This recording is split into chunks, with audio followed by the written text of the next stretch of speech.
Terminó esta semana el juicio más importante en la historia del Perú y sin duda un hito trascendental en la justicia mundial. Pero al pequeño Marco en realidad no le importa mucho. Él, como todas las tardes, está más preocupado por jugar con sus vecinos sobre esas mismas losetas rojas que hace 18 años, mucho antes de que él naciera, se tiñeron con la sangre de 15 cuerpos acribillados. ¿Esa apoyada dónde fue? Acá. Acá mismo fue la apoyada, donde ahora ustedes están jugando fútbol. ¿Sí? ¿Y quién murió en esa apoyada? Varias personas. Acá una vez hicieron acá, hace las... El niño que estaba barriendo murió porque vinieron los señores y lo mataron. ¿Tú qué edad tienes? 9. Tú tienes 9, el chiquito que murió tenía 8. ¿Quién tiene 8 acá? Ella. ¿Tú tienes 8 años? Sí, ella. Es totalmente falso que yo haya tomado conocimiento de la existencia del Grupo Colina, y mucho menos que haya autorizado operaciones de aniquilamiento de este mismo grupo. La política del bacalao, igual que en esa campaña de 1990. Así lo consideró la sala que encabezó César San Martín al determinar la condena. Para ellos, el gobierno de Fujimori ocultó deliberadamente frente a las cámaras lo que ocurría detrás de ellas. La política oficial frente a la política en las sombras. Esas órdenes a la espalda de la ley que el expresidente negó en todo el proceso, pero que según los jueces estaban más que probadas. ¡Maldito asesino! ¡Maldito, devuélveme a mi hijo! Si la posición de la defensa hubiera tenido un cierto grado de reconocimiento de los crímenes, es probable que la sentencia pueda incluir algunos atenuantes. Pero por supuesto, el Código Penal establece que uno de los elementos que va a tener en consideración el juzgador al momento de graduar la pena es el arrepentimiento del autor. Rechazo los cargos, totalmente. Soy inocente. Declaro formalmente clausurado este juicio oral. Libertad Fujimori. Fujimori debe estar encerrado porque ha cometido muchas injusticias. Está bien, Fujimori debe estar de acuerdo con la sentencia. ¿Y usted no? Son buenos. Porque vamos a volver ahora a los apagones, va a haber cola ahora de nuevo a las 5 de la mañana, aquí vamos a llegar ahora sí. Montesinos ha gobernado al Perú, no Fujimori. Fujimori no ha gobernado Montesinos. Piense. Él debe ser libre porque por él no hay terrorismo y ahora andamos libres. Que salga libre.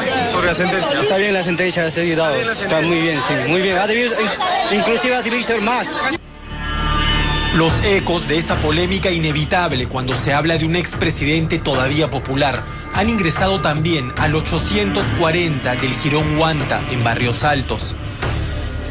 Aquí, en donde juega Marco con sus amiguitos y donde se produjo una de las 2 masacres por las que le dieron 25 años a Alberto Fujimori. ¿Usted sí sabe lo que pasó aquí en este solar? No sé. Cuando escucha sobre la matanza de Barrios Altos, ¿no sabía que había sido acá? No, sí, ya sé, pero como que no, o sea, no le presté tanta atención. ¿No le prestó tanta atención? Sí. ¿Y quedan vecinos de esa época? Creo que sí, de la entrada y del fondo. La vida ha continuado en este lugar, aunque todo se mantenga patéticamente igual al día de la matanza. Las mismas paredes apenas en pie, los balcones picados, la pobreza en cada rincón. Lamentablemente han muerto bastante gente inocente, ¿no? Pero dentro de esa gente inocente también hay gente que ha sido terrorista. Esa es la verdad. Aunque el asesinato es un delito igual condenable, varios vecinos de este solar que vivieron durante esos años no comparten tal vez la más polémica de las afirmaciones de la sentencia contra Fujimori. De las 29 víctimas de Barrios Altos y La Cantuta no estaban vinculadas a las acciones terroristas de Sendero Luminoso. Y es como dice la Fujimori de que eran terroristas. ¿Qué habían invitado? Pero no eran que vivían abajo, solo eran invitados. No me puedo asegurar si eran... Tenían actividad con ellos, pero... Si eran sus conocidos, ¿qué te puede pensar? Que realmente sí. Entonces, ¿cómo pueden denegar eso, ¿no? Cuando leía a la secretaria decía, aprobado, aprobado, cuando le daban a entender que acá no había pues terrorismo. Buenas noches. Hemos recibido hace pocas horas el testimonio de una persona conocida, un sociólogo que estudió en la Universidad de La Cantuta en los años en que el senderismo prácticamente se enseñoreó en esa universidad. Y me llamó indignado en realidad con la expresión del tribunal en el sentido de que los estudiantes y el profesor asesinados por el Grupo Colina no eran senderistas.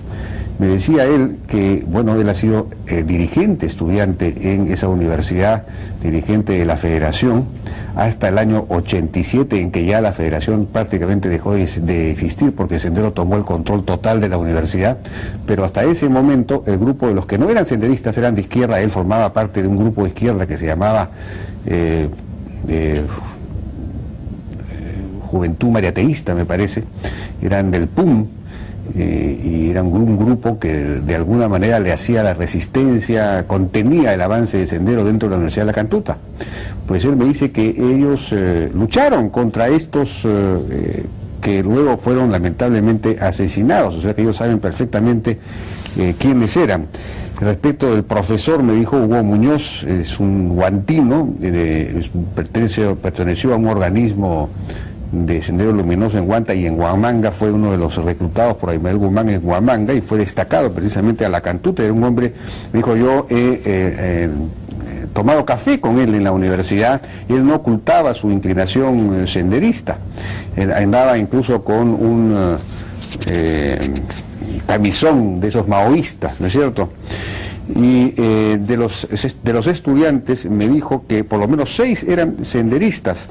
Me habló específicamente del caso de Ortiz, el hermano de Gisela Ortiz.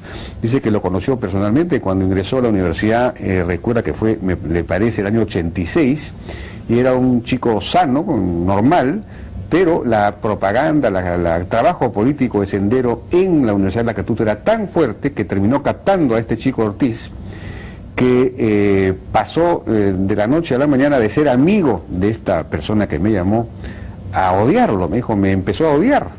Y me contó específicamente un episodio, una marcha organizada por este grupo de la Juventud Mariateguista, por la federación, por una movilización exigiendo más rentas para la universidad, movilización contra la cual estaba Sendero Luminoso, y en el momento en que esta persona estaba con el micro hablando, este micro le fue arrebatado por un grupo de senderistas, entre ellos estaba este Ortiz, me dijo.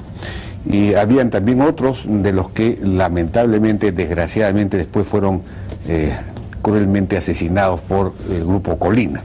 Pero entonces nos preguntamos cómo es posible que el tribunal se haya pronunciado en el sentido de que no son senderistas.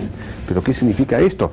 Ricardo Uceda, en su libro El Muerte en el Pentagonito, que es un libro que fue escrito luego de una investigación de 7 años en la que entrevistó a más de 150 militares y senderistas, pues dice, nunca se comprobó que las víctimas contribuyeron al atentado, aunque al atentado de Tarata, ¿no? Se suponía que esto fue una represalia por lo de Tarata. Nunca se comprobó que las víctimas contribuyeron al atentado, aunque la filiación senderista de varios de ellos era más o menos evidente. Claro, más o menos evidente. Luego señala respecto del profesor Muñoz. Dice, el corpulento Muñoz fue separado inicialmente del grupo de detenidos. Esto ya está relatando el momento en que fueron asesinados por el Grupo Colina. Desde los años 60, el profesor había estado vinculado a Sendero Luminoso. Con su primera mujer, la senderista Nilda Atanasio, viajó a China Popular en 1979 y en los 80, luego de la separación entre ambos, continuó vinculado a la facción marxista-leninista maoísta Pensamiento Gonzalo en La Cantuta. Entonces esto está claramente señalado en el libro de Uceda. Es más, Uceda señala que luego del atentado de Tarata, dice, aquí Fujimori observó por televisión las sangrientas escenas de Miraflores y dirigió una reunión con jefes militares y policiales. La prioridad quedó establecida desde el comienzo, capturar cuanto antes a los autores del atentado. Dice más adelante Uceda, el general Hermosa ordenó a Martín Rivas detener a los militantes senderistas en la universidad. El operativo concluyó con el asesinato de 9 estudiantes y un profesor. Nunca se... Bueno, ahí es donde habla de que... O sea que la orden, según este libro, fue la detención. Dice, sin embargo, algo relevante ocurrió en estos escalones, que las líneas siguientes revelarán por primera vez. Cuando el mayor Enrique Martín inició su operativo en la Cantuta, no tenía órdenes de ejecutar a los detenidos. El general Hermosa había hablado con el comandante, etcétera. El coronel Federico Navarro dio claramente la instrucción de que, él dijo, el tío ha ordenado capturar a unos angelitos que participaron en lo de Tarata. Sosa preguntó luego a Navarro si habría que ejecutar a los detenidos. Navarro respondió que no, hay que detenerlos, interrogarlos y llevarlos a cuartel La Pólvora. Martín está coordinando esto. En fin, este es un tema distinto, pero el hecho es que llama sumamente la atención que el tribunal haya convertido prácticamente en mártires de la democracia a estas personas que efectivamente pues fueron asesinadas de la manera más cruel, más besánica, pero no eran mártires de la democracia. Al parecer, por lo menos 5 o 6 de ellos, según esta persona que me llamó por teléfono y me dijo, además, hace poco nos reunimos 10 de los que estudiamos en la Cantuta en esa época, que formaban parte de ese grupo de juventud mariateguista que se enfrentaba a Sendero, y los 10 dijimos, reconocimos a por lo menos 6 de los grupos, de los miembros de esos 9 estudiantes asesinados como senderistas, ¿no? Y ahora resulta que son mártires de la democracia. Por favor, ¿qué es lo que está pasando?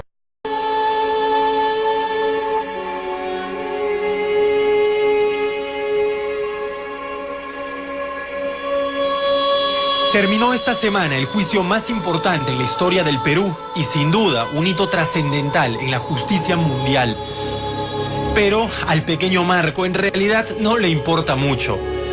Él, como todas las tardes, está... Acá el chibolito que una vez hicieron acá, hace las... El niño que estaba batiendo murió porque vinieron los señores y lo mataron. ¿Tú qué edad tienes? 9. Tú tienes 9, el chiquito que murió tenía 8. ¿Quién tiene 8 acá? 8. Ella. ¿Tú tienes 8 años? Sí, ella. Es totalmente falso que yo haya tomado conocimiento de la existencia del Grupo Colina, y mucho menos que haya autorizado operaciones de aniquilamiento de este mismo grupo. La política del bacalao, igual que en esa campaña de 1990. Así lo consideró la sala que encabezó César San Martín al determinar la condena. Está más preocupado por jugar con sus vecinos sobre esas mismas losetas rojas que hace 18 años, mucho antes de que él naciera, se tiñeron con la sangre de 15 cuerpos acribillados. ¿Esa apoyada dónde fue? Acá. Acá mismo fue la apoyada, donde ahora ustedes están jugando fútbol. ¿Sí? ¿Y quién murió en esa apoyada? Varias personas. Para ellos, el gobierno de Fujimori ocultó deliberadamente frente a las cámaras lo que ocurría detrás de ellas. La política oficial frente a la política en las sombras. Esas órdenes a la espalda de la ley que el expresidente negó en todo el proceso, pero que según los jueces estaban más que probadas. ¡Maldito asesino! ¡Maldito devuelve!